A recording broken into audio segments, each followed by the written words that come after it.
The next component of your credit score is the amounts owed, which account for 30%. So within amounts owed, you have accounts with balances, total balance on revolving and open-ended accounts, as well as revolving utilization. The amount of credit you're using is a very important category of credit data for FICO score. FICO score considers the total balance owed, how many accounts have balances, and how much of your available credit that you're using. So the first attribute, accounts with balances. So this is the number of accounts that have a balance being reported. No valid accounts means there are no active, non-disputed accounts reported. Authorized user accounts aren't considered in the calculation of this attribute. FICO high achievers have an average of 3 accounts carrying a balance. The number of accounts with balances is a very important attribute to keep in mind because a lot of times you might see recommendations in terms of what credit utilization that you need in order to maximize your credit. Some say 30%, some say 10%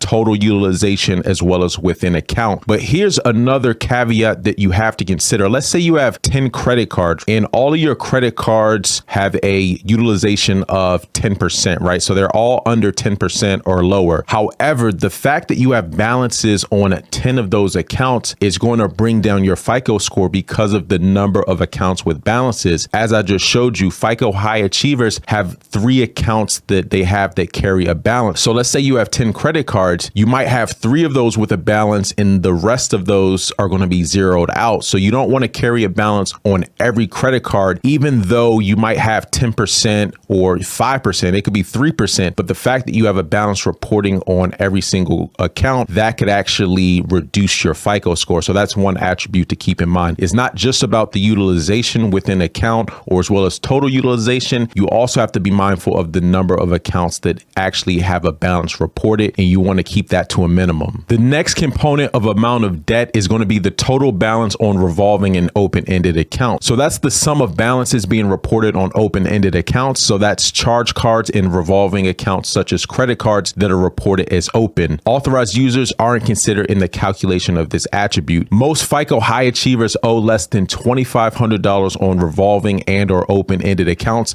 such as credit cards, charge cards, and department store cards. And the last attribute is going to be revolving utilization. So revolving utilization, so this is the ratio of the sum of the balances on revolving accounts divided by the sum of the credit limits on revolving accounts. I also want to highlight this right here. So authorized user accounts aren't considered in the calculation of this attribute. So when we're talking about revolving utilization when it comes to your FICO score, and this is coming directly from FICO. So, you guys could challenge FICO if you want, but right here it says authorized user accounts aren't considered in the calculation of this attribute. For FICO high achievers, the average ratio is less than 7%. So if you want to be in that elite status in terms of revolving utilization, you want to have 7% or less revolving utilization on your primary accounts. The third most important factor of your FICO score is going to be the length of credit history. And again, this is something that you don't have too much control over. It's not like something that you can fast forward. You actually just have to go through the process of managing your credit over time in order to improve this category. So when it comes to credit history length, you have average age of accounts, and then you have age of oldest accounts. FICO scores consider the average age of all accounts being reported. Generally speaking, having a relatively long credit history and not opening many new accounts is reflective of lower credit risks. Authorized users aren't considered in the calculation of this attribute. Most FICO high achievers have an average age of accounts of 9 years or more. Now, if you're someone who just started building credit, you're going to have a very low average age because you just haven't had that long of a history in terms of managing credit accounts. And again, this is probably the component that you have the least amount of control over because you can't just automatically increase the age of your primary accounts. Then you also have age of oldest accounts. FICO score consider the age of the oldest account being reported. Generally speaking, having a relatively long credit history is reflective of lower credit risk. Authorized users aren't considered in the calculation of this attribute. FICO high achievers opened their oldest account 25 years ago on average. So just think about that. In order to be a FICO high achiever, you need to have an age of account of at least 25 years. Again, this just goes to show that